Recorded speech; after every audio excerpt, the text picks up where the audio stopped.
दुर्गा नदी के किनारे बसा एक गांव फूलपुर। गांव में कुछ 100-150 लोग रहते थे।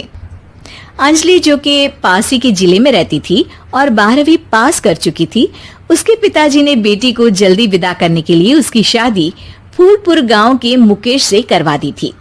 मुकेश कभी स्कूल नहीं गया था और इस कारण वो पढ़ा लिखा नहीं था और बाकी गांव वालों की हालत भी मुकेश जैसी ही थी। मुकेश के घर में उसके माता पिता भी रहते थे। सासू माँ, मैं बाहर मंदिर तक जा रही हूँ, आधे घंटे में आ जाऊंगी। अरे अभी कहीं जाने की जरूरत नहीं है, चुपचाप जाके रसोई में रात के खाने की तैयारी करो। और ये घूंघट क्यों हटा लिया है तुमने? क्या पता नहीं कि इस गांव में औरतें बिना घूंघट के नहीं रहती? रात में अंजलि छत पर जाकर अपनी मम्मी से बात कर रही होती है। तभी गांव की 3-4 औरतें उसे देख लेती है और दरवाजे पर आकर उसकी सास से शिकायत करने लगती है।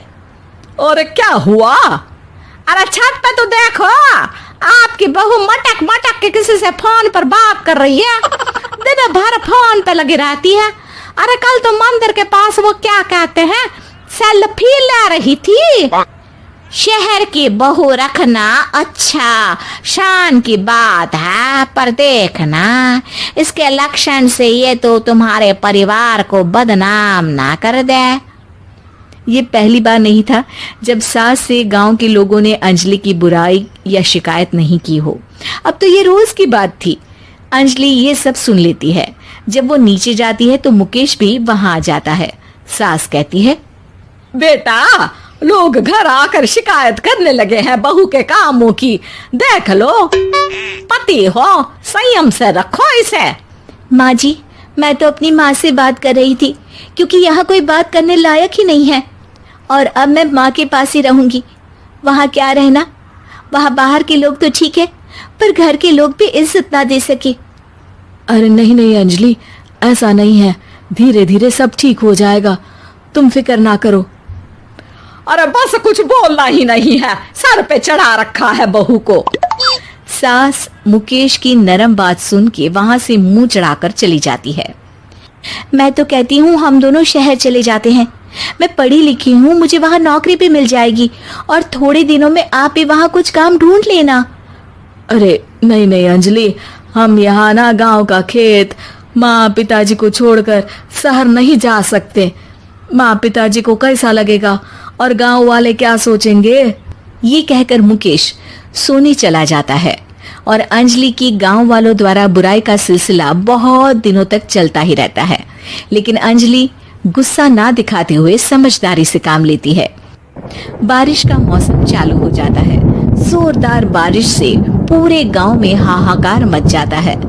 दुर्गा नदी में बाढ़ आ जाती है और बाढ़ का पानी पूरे गांव की फसल तबाह कर देता है। फसल की ये हालत देखकर गांव वाले निराश हो जाते हैं और बात तो यहाँ तक पहुँच जाती है कि कुछ लोग तो अंजलि को इस सब का दोषी ठहरा देते हैं। अरे पूरी फसल तबाह हो गई, पता नहीं किसकी नजर लग गई है। अरे जब से चौधरी परिवार में ये शहर की बहू आई है ना, तब से ही गांव की शांति चली गई है। इसके कर्म कांड से माँ दुर्गा नदी भी खुश नहीं है। ये सब सुनकर बेचारी अंजलि रोते हुए अपने घर चली जाती है। कुछ दिन बाद सभी गांव वाले अपनी फसल का मुआवजा लेकर अपने अपने घर आते हैं। मुकेश भी 1500 लेकर आता है। अंजलि को जब पासबुक दिखाता है तो अंजलि हैरान हो जाती है। अरे, ये पासबुक में तो उन्होंने 4000 की एंट्री करी है और आपको सिर्फ 1500 दिए। सच में? अरे वो सरकारी अफसर आपको बेवकूफ बना रहे हैं। सरकार की तरफ से हमें 4000 मिले हैं, लेकिन बाकी का सारा पैसा खुद ही खा रहे हैं। आप लोग के अनपढ़ होने का फायदा उठा रहे हैं।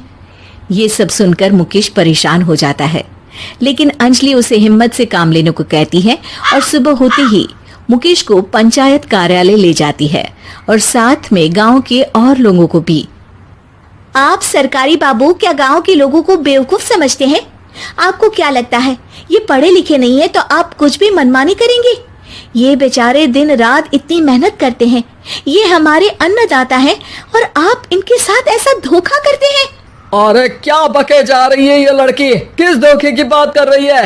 अपने कांड करके नदी माँ को नाराज करके हमारा नुकसान करके इसे चैन नहीं मिला क्या?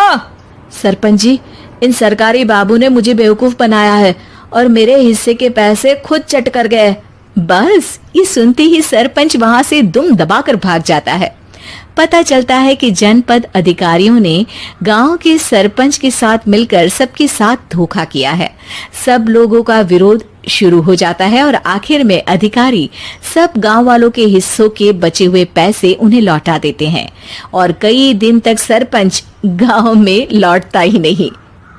अंजलि, तुम नहीं होती तो हम गांव वालों को तो पता ही नहीं चलता कि ये हमें हर बार बेवकूफ बनाते हैं। हाँ हाँ अंजलि बेटी, हमें माफ कर दो। हम सब तुम्हें बुरा भला कहते रहे, लेकिन तुमने ही आज हमें बेवकूफ बनाने से बचाया है। हमें तुम पर गर्व है बेटी। अब समझ आया कि सरपंच तुमसे नहीं, तुम्हारे पढ़े लिखे होने से नफरत करता था। क्यों ना इस बार हम अंजलि को ही सरपंच पद के लिए चुन ले। क्या कहते हो गांव वालों? पढ़ी लिखी सरपंच। बस पूरा गांव अंजलि के लिए ताली बजाता है और अंजलि की सास उसे खुशी